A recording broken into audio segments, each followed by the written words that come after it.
Continuing with my series on the languages of Southeast Asia, we're moving down south now to Indonesian. Okay, Indonesian, and not just Indonesian proper, but other languages of Indonesia, such as Javanese. To help me with that, I have... Halo, nama saya Frida. Saya dosen di Universitas Sanata Dharma, Yogyakarta, Indonesia. Hello everyone, my name is Frida. I'm from Yogyakarta. I'm teaching English at Sanata Dharma University, Yogyakarta. Okay, good. So with Indonesian, we're moving to a totally different language family from the ones we've looked at before, the Thai Kadai and the Austroasiatic. We're moving to the Austronesian language family, sort of the island languages that spread all through the South Pacific and into Madagascar. These include all the languages of Indonesia, and there are like 200 of them, right? Yeah. Something like that. Yeah, something like that. Philippines as well. So these languages, some of them are said to be, maybe we can talk about this later in another film. For example, Indonesian and Malaysian are supposed to be mutually intelligible, whereas Indonesian, with some of the other languages of Indonesia, Javanese or Sundanese, is not so much so. So you are actually a bilingual speaker of Indonesian and Javanese.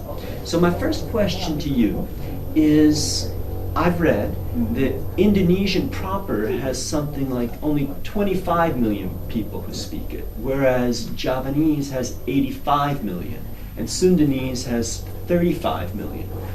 Why, if there are at least two, maybe even more languages in the country that have more speakers, is this other? Why is Bahasa Indonesia? Why is that the official national language of the country?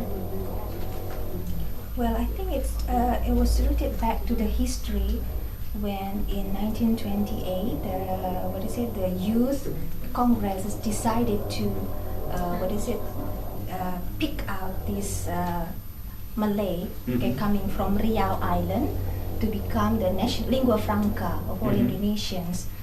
So all the Javanese, like you said, is spoken by many, but I think it's not as many as what you think, because we also have people from different islands who speak different languages as well, local languages. I see. Okay. But since you speak Indonesian and Javanese, can you give us an example of how different they are? Can you say the same thing in both languages? Can you say, if you can't think of something to say, I used a test sentence with the Thai Lao speakers. It's actually a sentence for typing in English because it has all the letters and sounds. How would you say, both in Indonesian and in Javanese, the quick brown fox jumped over the lazy dogs? How would you say that in Indonesian? A quick brown fox? The quick brown fox jumped over the lazy dogs. Kata coklat. Kata coklat. Cepat. Cepat. Jump over. So that's melompati. Melompati. What was the next? The lazy dogs. Anjing yang malas. Anjing yang malas. That's Indonesian. Yes, that's Indonesian. And in Javanese? Kodok coklat Kodok lincah. coklat lincah. Yeah. Melumpati. Melumpati. Asu. Sing malas. Sing malas. Yes. Okay. From just even my first terrible imitation, that's definitely more different than when he did it with Lao or Isan and Thai. So how many, can you do those again back to back? Indonesian, what would that be? The same sentence? Yes. Okay, so kata coklat yang cepat melompati anjing yang malas. And in Javanese? Kodok coklat sing lincah melumpati asu sing malas. Okay, there's some things that sound kind of similar to me on my first hearing. There's definitely some differences. Are you saying that somebody who speaks Sundanese and somebody who speaks, say, Javanese, they just can't communicate? They have to use Indonesian to get along? Because they're not mutually intelligible, completely different.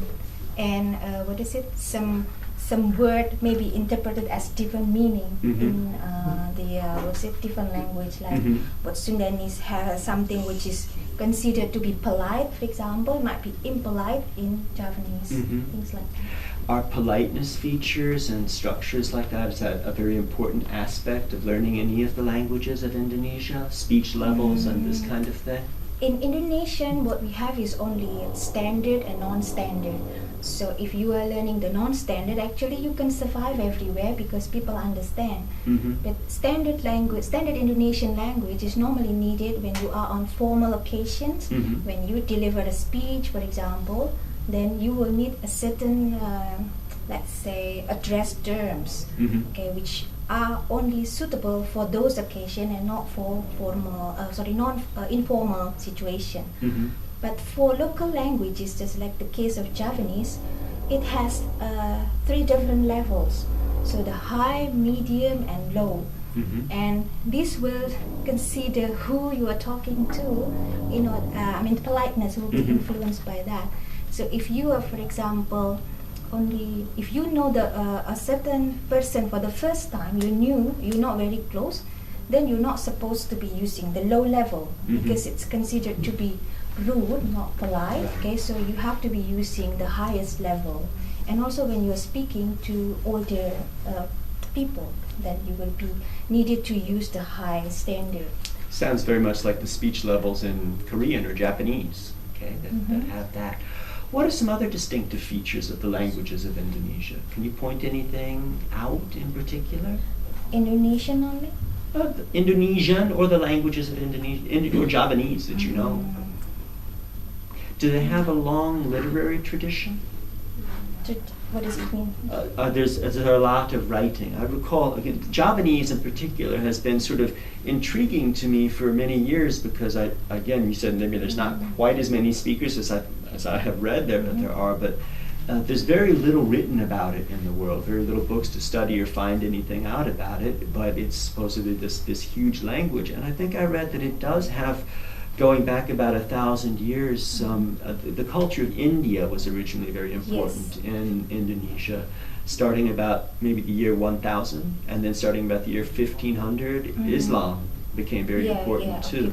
So I think I remember reading that there is both some sort of maybe Indonesian or Javanese versions of the Indian epics, like the Ramayana, Mahabharata, yes. And then once Islam came too, it sort of developed a mixed culture and developed some really original type epic literature. So is there great stuff to read if somebody makes the trouble, finds out, and goes to get it? Is there really interesting stuff to find out and read about in your culture and your history? Actually, those kind of epics, people know a lot about it because they have been, I think, like people try to disseminate this from generation to generation through different media. It's like we have, for example, wayang, it's like puppets, leather puppets, or people who are performing those kind of epics. So they know, but I'm afraid that younger generation nowadays, they don't know much about this kind of things, and also not many are able to speak high level of Javanese. They can speak low level. And if you go to Yogyakarta, for example, and then you bargain using low level, then you will get good price. I see. So it's important to know the levels. So are there a lot, do you by any chance, there's a book that was very popular, people who like to learn languages or study languages on their own, by an author named Barry Farber, I think, about learning any language. And he claims that, he studied like 20 languages in his life, and he claims that of all the languages in the world, Indonesian is the easiest language to learn. Now, many years ago, I did study a little bit of it. I was just curious to see what it was like. And certainly I was very aware that I think phonetically speaking, there's very little challenge. It's very simple, regular sounding language. It's not tonal. And in terms of its grammar, you do have the speech levels, but its grammar is quite regular. But nonetheless, for somebody from my background, learning any language from a totally different culture means learning all this different vocabularies and different nuances. And so I don't really understand how we can say it's the easiest, but it's supposedly quite easy. So do you know a lot of foreigners who really succeeded in learning Indonesian? Yes. Lots of foreigners are coming to Jogja particularly. They learn Indonesian, and some are also learning Javanese. Mostly they are foreigners who are working in Indonesian. So, for example, some of them are working in Jakarta and they are sent by the institution to come to learn Bahasa Indonesia. And then for Javanese, it's probably for, I think just for communication, or probably if they're interested in teaching the language back in their country. Yeah, so they can succeed. And also when I look at this, one book is written by a foreigner. So this is about Indonesian. Bahasa Indonesia for this foreigners. must be a successful You must have Indonesian learned learner. it. Yeah. So you looked at the books in the library. Would you, if somebody wanted to learn Indonesian, would you recommend any of these over any of the others for studying it, for learning it? Well, from the title and when I go over the content, it seems to me this will be the simplest because this is about everyday Indonesian. Yeah, but this is colloquial style. Not high register. Okay. Yeah, but I think it's fine for communication, for survival. This is fine. Okay. Yeah, but if you are on formal occasion, then you will need to refer to a more standard form. So, yeah. Are there a lot of reasons that you can think of why somebody would want to learn Indonesian? What would make it attractive to people out there? Again, understanding that for an exotic language, a totally different language, it's the learning of it is on the easy side because its grammar, was it regulated systematically at some point? Yes. Actually, they have their own grammar system. Here we have Tata Bahasa Baku. This is the standard one, and it's published by the Ministry of Education and Culture. And actually, if you want to learn formal style, you have to refer to this. But even if we have this kind of book, not many Indonesian speakers are following what is stated here. They prefer the informal one because they want to be more intimate, like they don't want to be distant. Yeah? So colloquial one. Okay. No, but I mean, I think I recall reading at some point, some many years ago, that because Indonesian was chosen as the national language, there's a language academy, and people almost worked over the language, made it, because a lot of people who are going to be using it are not using it as their first language, it's used as their national language. So they deliberately tried to make it easier to learn. They took out irregularities when they standardized it. They made it systematic and regular. Do you think that's true? Probably to just simplify the grammar. Actually, we have affixation, which actually is a little complicated. It's like we have affix makan and then me, things like that we learn in school. But when we speak, normally we don't, sometimes we don't really pay attention to that, and then we try to shorten. Like, for example, when you use menanyai, for example, or menanyakan, they just prefer tanya, so the stem, is to simplify. Okay, so they just ignore the affix that should be attached to the root, to the stem. So probably if foreigners want to be easier, then they just focus on the stem, and probably not really paying attention to the affixes that should be attached to it. But if you want to be precise, then of course you have to learn it. Okay. All right, so apart from learning a language that's interesting and relatively easy, and if you like the culture of Indonesia, you would want to go there. It's a big country with lots of variegated cultures. I went to North Sumatra, but that's only one small part. But are there other things that would make it attractive to somebody to want to learn Indonesian? Are there good authors in Indonesia? Are there good movies? Are there good... A lot of people like to go to Bali for the musical heritage of Bali. What is it? Gamelan dancing, things like that. Some foreigners are learning to play gamelan in my country. The Javanese gamelan, the musical instruments, and also dances. The traditional one, especially.